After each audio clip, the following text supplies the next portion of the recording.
Welcome back to the Destination Dream Job podcast. Today I have Dave Wolovsky. He is a neuroscience powered career coach specializing in interview prep and salary negotiation. He studied neuroscience, positive psychology, and negotiation to learn how to negotiate with empathy and without confrontation. He also created the concept of a mindful job search sprint. It's a group experience that combines scientific accountability with mindfulness to reduce self-judgments and increase confidence during the job search. Thank you so much for joining me today.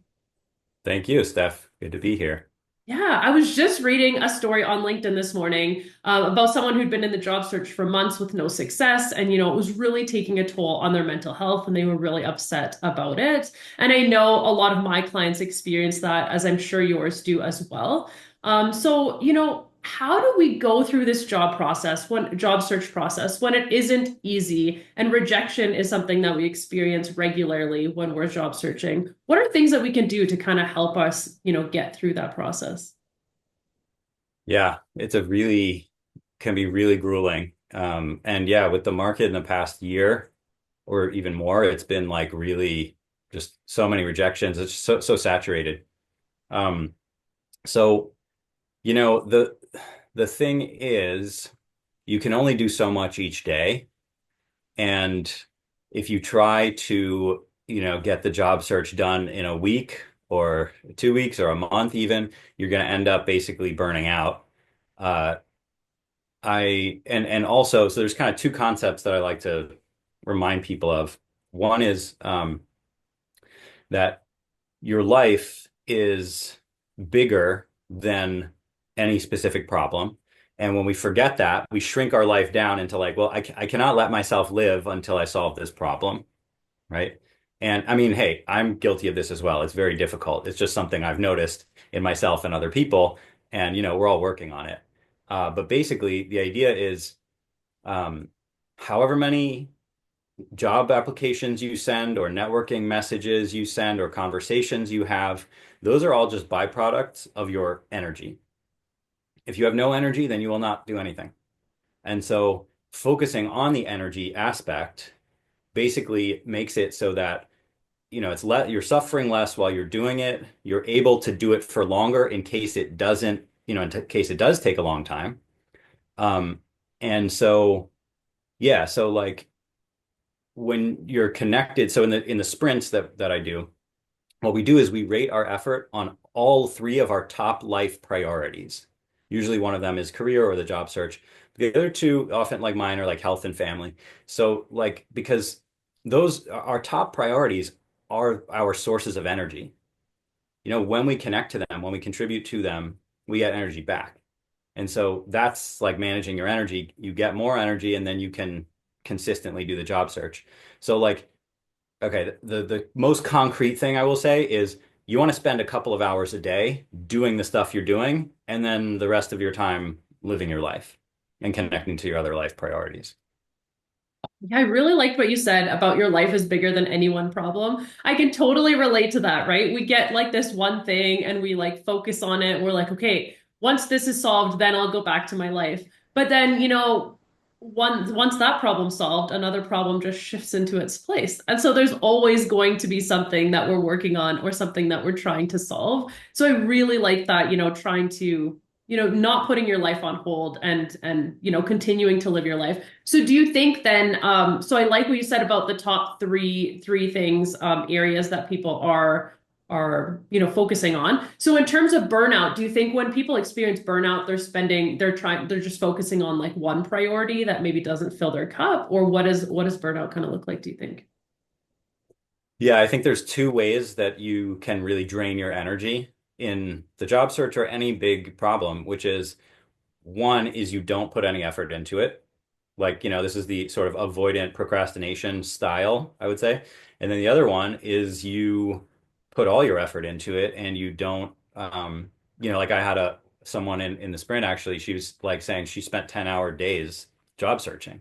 And so like, and she did get results, but she was like burned out. And then the thing is like once you get a job, if you're spending 10 hours a day searching for a job, and it's taking it, that doesn't guarantee that it's going to take a short amount of time, right? Because there's just so many factors you can't control. When jobs are posted, people's schedules, like it's just too much. You can only do a little bit. But let's say you're spending 10 hours a day and then you finally get the job, then you have a job to do. And now that is the new problem, and you're anxious about making a good impression and all that other stuff, right? So it's like, I mean, it's easy to say, hard to do, but a good reminder that when you are job searching, you set your own schedule. You have more freedom. And so as long as you are uh, doing a couple of hours a day, like 2 to 3 hours. I mean, if you have a job already and you're just trying to leave, that's a different story. You can afford also to do less, but still consistency. Consistency is the key to solving any big problem with uncertainty and an uncertain timeline. So just doing a few hours and then, yeah, paying it, like spending time with your family, spending time with your friends, um, managing your energy, going to yoga, whatever it is you do, uh, and and so the consistency often comes from what ha helps people a lot is tracking stuff and being even just a little bit organized. Like you don't have to be super organized. I what's the word I used at one point was a multi-spreadsheet maniac. Is like you might have, some people go at it and they're just like 3 spreadsheets, 5 spreadsheets, like, and that's great, but you don't have to do that. Just like a little organization, you're collecting your job applications or whatever, doing a couple of hours a day, and then take a deep breath. Mhm. Yeah, and I like what you said about the living in uncertainty. And I read a quote, and I'm not going to remember who wrote it right now, but they said basically people would prefer to be miserable than live in uncertainties. They'd prefer to just like not be happy with what they're doing than live in this world where we're constantly uncertain of what's going to be next. And so when you think about that, I mean, the job search process, especially if you're not employed, is an uncertain timeline, right? Like you said, you don't know how long it's going to take or what the next steps are going to be. So how can people manage their energy and manage that uncertainty kind of throughout that, process that could be anywhere between 3 months to like a year and a half right now? Yeah.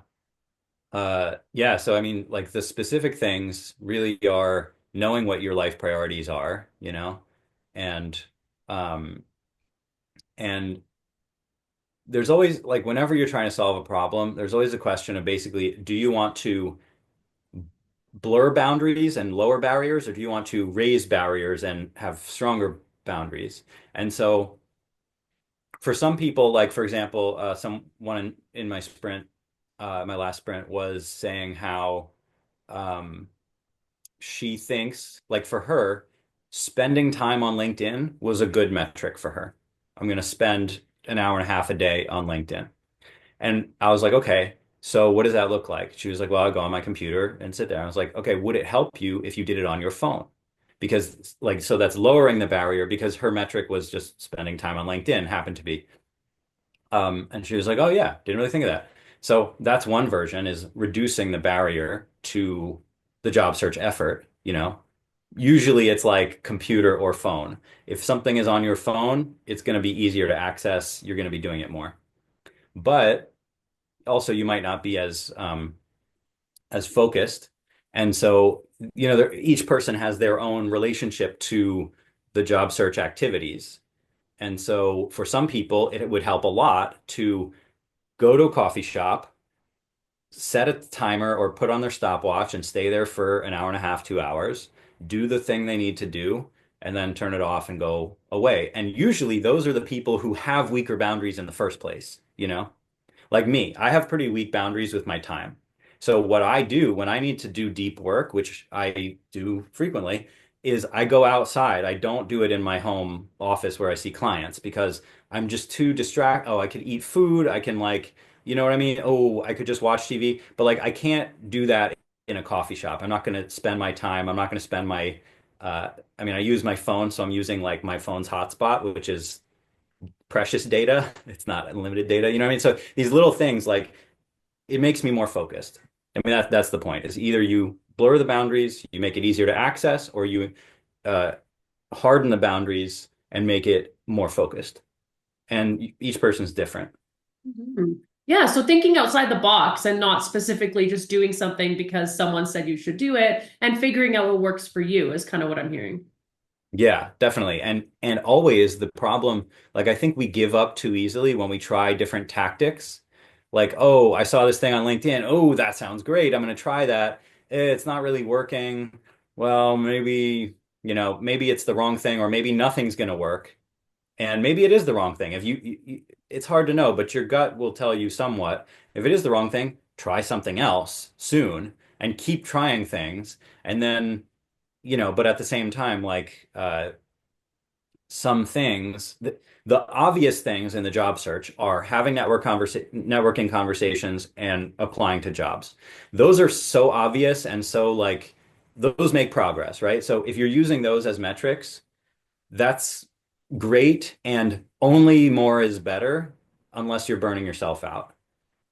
But like in terms of like those are not the hack like things. If you're like, oh, maybe there's whatever, like just don't give up if you try certain tactics and they're not working, but also do try different things. And as I said before, like with everything, strategies and tactics are great, but they don't work if you run out of gas. Mm-hmm. Yeah, I'm curious to hear. I mean, you mentioned the networking piece, and we all know that's super important, but no one really loves doing it. That's probably one of the hardest things that a lot of my clients experience is like, okay, we have to network, and they're like, ugh, how, why do we have to do this? So, from a neuroscience perspective, is there a way that we can approach networking that's a little more authentic, less like we're asking people for something or anything like Mhm. that?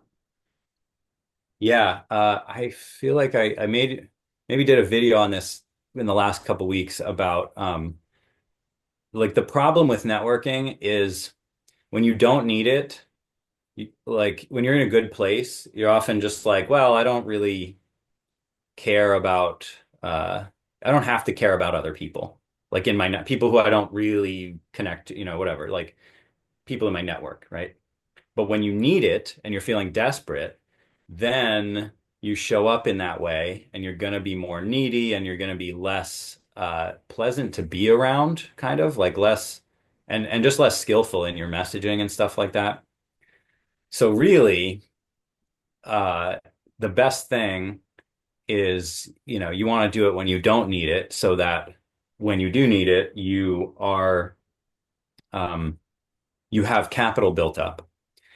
But if you do need it and you don't have capital built up, then, you know, the whole, I'll give you a tactic, a simple tactic that kind of represents a bigger strategy, which is in the bigger strategy is you just don't want to show up as desperate and you don't want to show up like you are, um, because desperate when you like really needy and asking for things, then what it appears is that you don't have value and someone else is giving you value and they're like spending their energy or time or reputation on helping you and what are they going to get in return?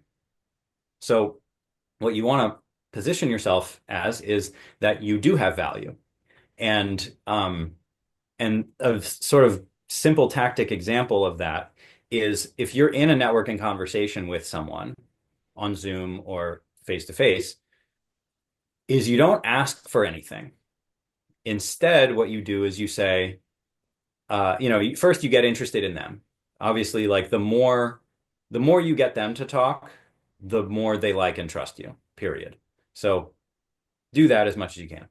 But then when you're at the phase where they're like, how about you? And you're like, what are you up to or whatever?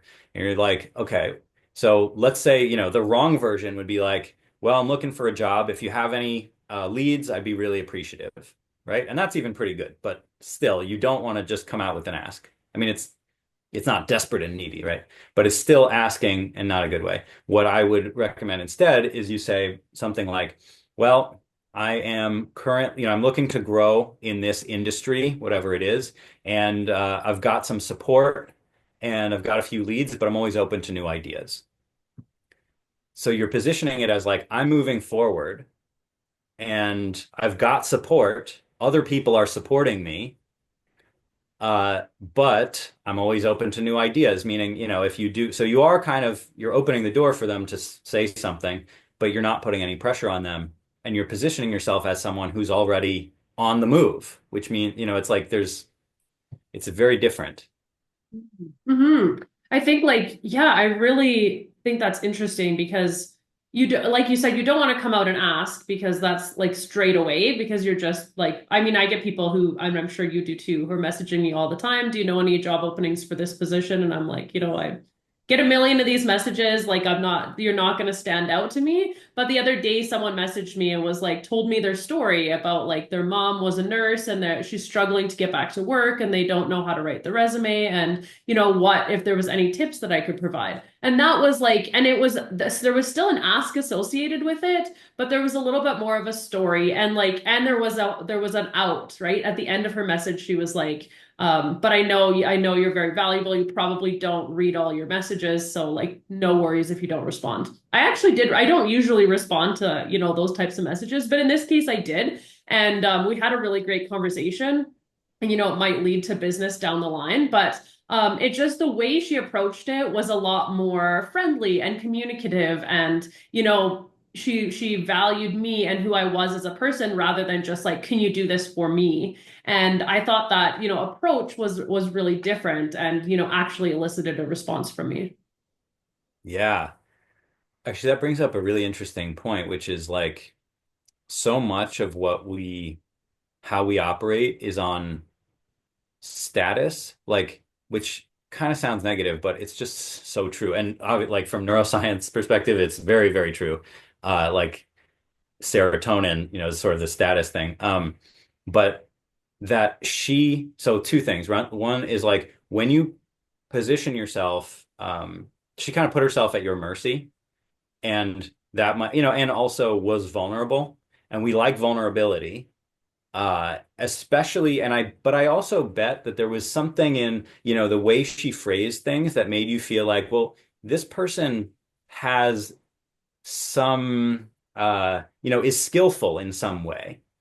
Like they have some training, they have some background, they have some skills. If I, invest a little bit in them, I think they will be able to take it. And then that'll make me feel good because they'll be doing better. It's like my effort won't be wasted. And also respecting your status as someone who is busy and doesn't have time. So That's that's really really interesting. Yeah, I never really considered it that way, but 100% because I used to, obviously when I first started my business, I used to provide like free resume reviews for people, and I would say like 9 times out of 10 they would never respond. Take time to like give them these tips or whatever, and then there's just nothing, not even a thank you. And that's fine. Like I wasn't doing it for, accolades. But in this case, you're right. I think there was like that feeling where she's put a lot of effort in, and a couple of quick messages could really make a big difference to her, where she would actually action on it and make a difference. And I think that I never really considered like tied the knot between those two things. So that's really interesting. Thanks for pointing that out. cool. Yeah. So in terms of, I know you talk a lot about mindfulness and how it's important for the job search process. So how do you think that we can, incorporate mindfulness into our job search so that we can it can be more sustainable and, just help us avoid that burnout and live like a more sustainable life? It's a good question because mindfulness is so, I'm not the expert on mindfulness. I do practice it regularly, but um it's it's not easy because it's the opposite of everything else in our lives, basically. Uh I'm loving like I listen, so basically my practice is I do 15 minutes before going to bed, and then often to get to bed because I actually do have a hard time sleeping. Like I need to meditate before going to bed, but then even then sometimes what I like to do is I listen to audiobooks, and I've found that the best audiobooks to fall asleep on are like mindfulness audiobooks. And so I listen to them at like 80 or 75% speed. So they're a little slower. And Thich Nhat Hanh is who I'm listening to right now, who's really great. Probably heard of him. He's like, the monk, the mindfulness monk. And he's so great because he makes it very accessible. And his basic thing is like when you breathe in, you kind of just say something to yourself to remind yourself, like, he has different mantras. So you could basically be like, breathing in, I know I'm alive, or something like that. Or breathing in, I'm breathing in. Like one meditation that I did with my sprint group the other day was really simple. It was just when you breathe in, say to yourself, breathing in. And when you breathe out, say, I'm alive to yourself, in your mind. And then guiding them, like when your mind wanders, you come back to that or whatever. But you don't practicing it in a boundaried way where you set a timer or you listen to an audio track is great and really valuable because it's a skill, like any skill, so you're building it. But the idea and the reason why you practice it is so that in your life, in throughout the day, you have a second and you're like, oh, let me take a deep breath and just feel it. And the more of those you have in your day, you can feel relaxing when you do it. And just any moment, I think, that you feel your body relaxing a little bit gives you more, it just makes what you're doing a little bit more sustainable. So the more of those you can put into your life. I mean, that's what I've found. That's great. Yeah, thank you. I've read a lot of books on mindfulness as well, and it's hard to remember though. Like I love that where you need to take a moment and take a breath during the day, but honestly, like you just said that and I was like, "Oh yeah, I think I committed to doing that like 2 weeks ago," and then I completely forgot. Because when you get busy, it's hard to remember. So I think I'm gonna need to set a timer on my phone or something so that it actually reminds me because I'm like, "Oh, I'll just remember," but then I don't remember. Hmm. Well, you know what's interesting? You just gave me an idea, which is like, it's easy to set calendar reminders, right? But they're so easy to ignore, especially if you have them every day. But what if because you said timer. So I'm thinking, whoa, what if you wake up and you set 2 hour and 17-minute timer, and it's like it goes off in a surprising time. Maybe it's good to set it for a time you're not going to be like with a client or something. Um, but surprise is really important also uh for like learning and for responding to things. Like we respond to messages because and we like look at them partly because they're surprising. Surprise is like a really deep, it's dopamine is the surprise thing. And so you learn faster when you are surprised with things. So I love that idea. Hmm. Um, Also with clients though, yeah, like, and in my sprint groups, I have developed a habit for myself to help with my anxiety, which is after I stop talking, I say, let's all take a deep breath to that. Or when someone else stops talking, like when we're talking for a while and then you pause, it's a good time to take a deep breath. Yeah, I didn't know that about the surprise. That makes a lot of sense though. Because like, if a message pops up, I have to turn my phone on silent, otherwise I will always be like checking it. So I totally get, yeah, that's so interesting. I never realized that that was the reason behind it though. That's super interesting. If people want to learn more about you or follow your content, I know you post a lot and have some really great posts. So where can they find you? Yeah, I mean, I'm on LinkedIn, LinkedIn, whatever, /in/ Dave Wolovsky. But yeah, and I mean, my website is effortwise.com. And yeah, you can see more about mindful sprints there and obviously just like career coaching. Um, yeah. Awesome. I will include those links in the show notes. Thank you so much for joining me today. Thank you, Steph. This was really fun. I appreciate it.